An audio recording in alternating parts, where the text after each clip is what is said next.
يا صباح الخير على عيونكم يا حبايب قلبي، يا رب تكونوا بخير وفي احسن حال. بحبكم في الله، ربنا يديمكم نعمة في حياتي.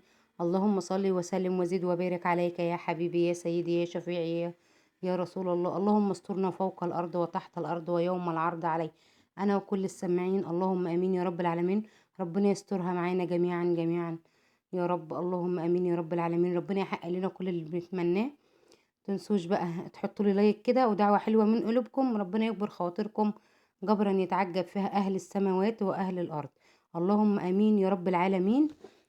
بحبكم في الله، ربنا يديمكم نعمة في حياتي وما تحرمش منكم أبدا ولا من كلامكم الجميل. بعتذر على صوتي، بصراحة جبت آخري، مش قادر يعني، بصوا مش قادرة أجيب النفس. ادعولي كده دعواتكم ليا، بطلب منكم دعوات كتيرة قوي قوي قوي في الفيديو ده والفيديوهات اللي جاية ان شاء الله. ربنا بس كده يكمل لي على خير ويقومني بالسلامة.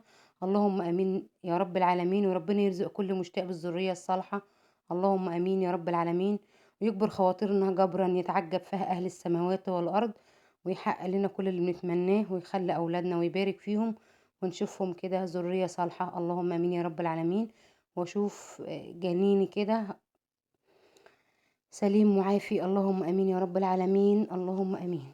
متنسوش بقى تحطوا لي لايك كده ودعوة حلوة من قلوبكم، واللي لسه مشتركش يشترك ويفعل الجرس عشان يوصلوا آه كل فيديو انا بنزله. بحبكم في الله، ربنا يديمكم نعمة في حياتي. طبعا بتعملي يوم مراف كده، بعمل بيتزا بيتزا يا حبايبي. بصراحة يعني هم طالبينها مني من زمان، بس انا يعني عندي وجع في رجلي اصلا، ما بقفش في المطبخ كتير، بس بحاول على قد ما اقدر ما احرمهمش من حاجة واعمل لهم اللي هم عايزينه. طبعا ده كان يوم الجمعة، عايزين تفطروا ايه؟ قالوا بيتزا. قلت ايه ربنا يعيني كده واقوم بقى اعمل لهم بيتزا. طبعا كان عندي شوية دقيق، دقيق بلدي يا حبايبي مطحون من البيت على شوية فينو، يعني تقريبا كده زي ما يكملش نص وشوية، يعني نص وشوية. فعجنته طبعا يعني كيلو الا ربع، تقريبا كده كيلو الا ربع. طبعا عجنته وجبت له باكت خميرة. اللهم صل على النبي. جبت حطيت باكت خميرة وجبت ذرة ملح. اللهم صل على النبي كده. وكوباية لبن، كان عندي لبن موجود يعني مغلو كده. وطبعا مية. بس كده بس كده. ونعجن العجينة ونحط بقى ايه معلقتين 3 4 معالق زيت كده في الاخر، نعمل ال نملس بها العجينة. طبعا عجينة البيتزا بتبقى طرية يا حبايبي، مش بتبقى يابسة قوي. وبعد كده بعمل بقى الايه الصلصة بتاعت البيتزا، عبارة عن طماطم وبصل وكم فص توم كده، واسيبهم بقى يعيشوا من نفسهم مع نفسهم كده على البوتاجاز بشوية بهارات وفلفل اسود وملح وكزبرة. وبعد كده اسيبهم برضك اضربهم في الخلاط بعد ما يستوي خالص. شفتوا عاملين زي الكاتشب بالظبط، شكل الكاتشب والله العظيم، وكان طعمهم زي الكاتشب. طبعا بحط شوية زيت وشوية ملح واسيبهم كده ايه تنشف معايا، مش تبقى ايه يعني، لان انا كنت زودت نقطة مية وهي بتتفرم في الخلاط بعد ما استوت، فلازم ايه تنشف كده تبقى يابسة معايا عشان ان انا اقدر مش تبقى ما تعجنش العجينة. طبعا العجينة خمرت معايا، شفتوا بقى الجمال ده، خمرت كده وهي عجينة لينة طرية. طبعا الزيت يعني تلمسة الزيت دي حلوة، تدي نعومة كده للعجينة. طبعا ايه دهنت الصينية شوية من الزيت، دهنتها شوية من الزيت بإيدي عادي متاح. وبعد كده جبت ايه نص العجينة عشان عيالي عايزين، يعني رهف كانت طالبة مني كام بيتزاية كده صغيرة زي القرص كده، يعني ميني بيتزا الصغيرة دي، عملت منها 3. عملت بقى مليت الصينية دي بألف هنا وصحة، بألف هنا وصحة. احنا فطرنا بيها. وفضلت 3 اللي هم ميني بيتزا دي، فضلت في يعني فاض من دي قطعة او قطعتين، وفاض ايه اللي هي ميني بيتزا دي 3 فاضوا يعني كده. هي اكلت منها واحدة بالليل، وانا فطرت بيهم الصبح تاني يوم، سخنتهم كده وفطرت بيهم. بسم الله ما شاء الله، البيتزا كانت عاملة معايا زي الكيك بالظبط كده. طبعا ايه مش هما مش مستنيين اصلا. ولادي مش بيحبوا البصل خالص، انا ما بحبش احط بصل على البيتزا من فوق. انا حاطه طبعا البصل وكل حاجه في الطماطم وتوم وكل حاجه، فهي واخده فوائد البصل وكل حاجه. وطبعا كمان هم برضو ما بيحبوش الزيتون، برضو بيبقى يحشلوه الزيتون المخلي من قلب البيتزاية. كان عندي شوية زيتون اصلا يعني مخليين، بس انا كنت حطاهم في الفريزر يا حبايبي.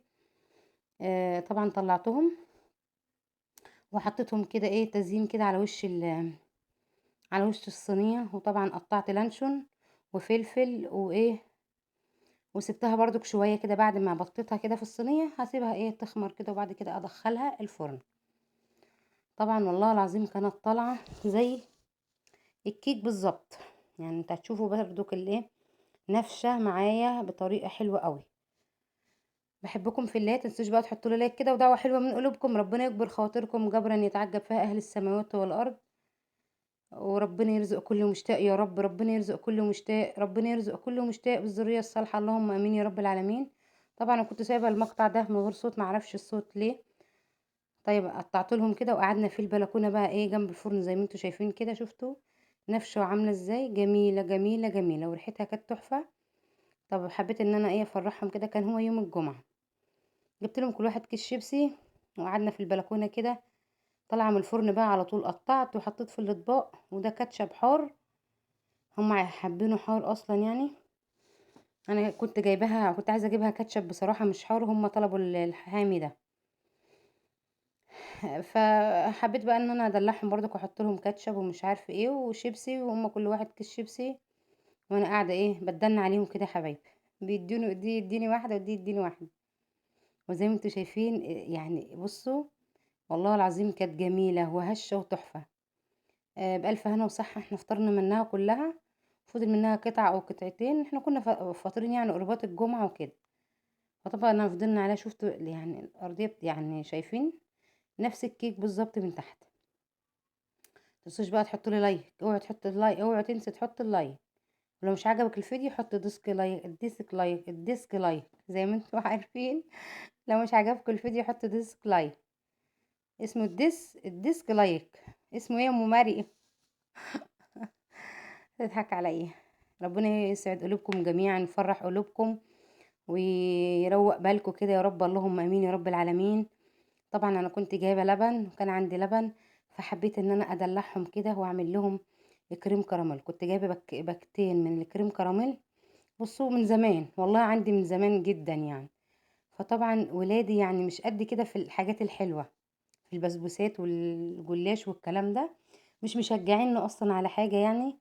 طبعا عشان مخصوصا ان والدهم مش هنا. طبعا هم مش مشجعين على حاجه. فطبعا الحاجات دي انا بعملها وبتفضل فتره في التلاجة يا حبايبي، فانا يعني كسل. فبصراحة يعني أنا باحب أعمل الحاجات دي بتبقى حلوة. الواحد بيبقى يقوم بالليل كده نفسه ياكل حاجة مسكرة كده يعني. خصوصا في الحمل. فطبعا هم بيعذبوني يعني. أنا حتى الأطباق دي كلها مش هاملاها كلها. أيوه هو كده مش هاملاها كلها.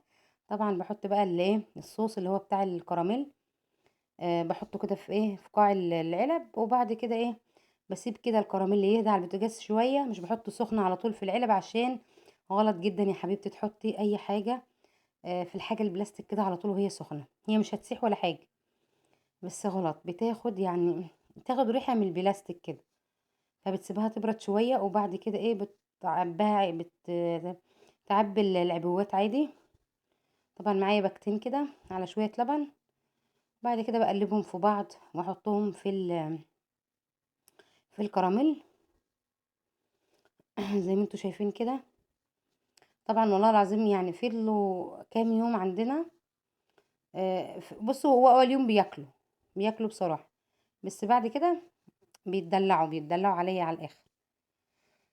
فجبت بقى شوية لبن كده صغيرين، عشان ده كيلو من الحليب عليه الباكوين اللي هما الكريم كراميل. طبعا انا بدوق السكر، هو بيبقى فيه سكر ما تكتريش، حط بس معلقتين كده لعند ما تظبط السكر معاكي. وبعد كده تدوقي بقى تشوفي سكره حبه يعني حسب الرغبه، حسب سكرك اللي انت عايزاه. طبعا هو برد معايا هدي شويه. بنسيبه يهدى شويه بتاع 15 دقايق. الجو يعني مش ساقع، مش هيبرد بسهوله. وبعد كده بنعبيه في العلب كده، ونسيبه بقى شويه برضو يبرد على الرخام. وبعد كده ندخله التلاجة، عشان ما ينفعش انت تدخلي حاجه سخنه التلاجة. يبرد تماما، يبقى دافي بس كده حاجات بسيطة، وبعد كده تدخليه التلاجة عادي. هو عامة بيربط ايه لوحده. طبعا عملوا معايا الكمية دي. طبعا العلب دي صغيرة يا حبايبي، مش غركم ان هي كتير يعني، بس هي صغيرة. طبعا فضل ونعمة، بس هما يتكلوا بألف هنا وصحة. طبعا رهف بنتي في اليوم ده بالليل، انا خلاص كنت نمت بقى، انا يعني بصحى بدري اصلا. فصحتني يا ماما انا عايزه شيبسي. يا بنتي هجيب لك كيس جاهز، قالت لا انا عايزه شيبسي في البيت. يعني كده يعني كده. يا رهف اجيب لك شيبسي من طبعا من الدكان، هما بيشتروا على طول اصلا. قالت لا انا عايزه شيبسي من البيت، قلت لها حاضر. بصراحه يعني قمت شجعت، انا عندي ماكينه الشيبسي اصلا يعني. قلت اما اقوم ايه اعملها، وبعد كده ايه احمر لها الشيبسي و... واعمل لها اللي هي عايزاه. انا حطيت شويه ملح شويه خل، وبعد كده عصرت نص ليمونه، وحطيتهم كده ايه يتنقعوا لوحدهم كده. طبعا صحيت من النوم، كان ده بالليل. صحيت من النوم قمت كده يا حبايبي خلصت الزيت اللي عنده كله. هي الشيبسي بتحب الزيت الغزير. مليت يعني نص طاسه زي ما انتم شايفين كده زيت، وبعد كده حبيت ان انا افردها واحده واحده. وجبت بقى ايه اللي هو الطعوم اللي هي بتاعت الفشار دي، وايه فعملتها عليها كده بحيث ان هي تديها طعم يعني زي الشيبسي. ويا حبايبي بتبقى حلوة وجميلة، مش وحشة خالص خالص. بس مش بتبقى نفس الشيبسي بتاع المحلات بصراحة يعني. بس هو حلو نوعا ما، حلو حلو يعني، مش وحش خالص. بس بيستهلك زيت وبيخرب الدنيا. فبصراحة يعني يومها كانت الإزازة دي فيها كده يعني أقل من نص بشوية زيت، فضيتها كلها. حطيت بقى طعم كده من هو بتاع الفشار ده، وقلبته كده. بصوا القرمشة جميلة جدا جدا، مش طرية خالص. هو ده الطعم اللي انا بقول لكم عليه. انا كنت جايبه 3 جنيه، رشيت كده برش على قلب برش عليه كده. طبعا قلت ايه، كان عندي شويه بلح من هو الرطب دول، قلت اعملهم كده وانضفهم عشان اعملهم كده في معلقه سمنه، واعملهم سندوتش افطر بيهم بعد ما الولاد تمشي واوديهم المدارس واللي يروح الحضانه. الشيبس بصوا بقول لكم مقرمش مقرمش، مش طري خالص. الخل خلاه ناشف جدا وحلو، وطعمه زي العسل. طبعا كنت قاليه كمان طبق بطاطس، هي عايزه بطاطس بكاتشب كده يعني ايه كتغيير يعني. حطيت لها زي ما انتم شايفين صوابع بطاطس، صوابع كده وكاتشب عليها، واديها كمان باكو كاتشب تاخده معاها. هي عايزه كده، طالبه كده. طلباتهم بقى اوامر. ربنا يرزق كل مشتاق يا رب بالذريه الصالحه، اللهم امين. ربنا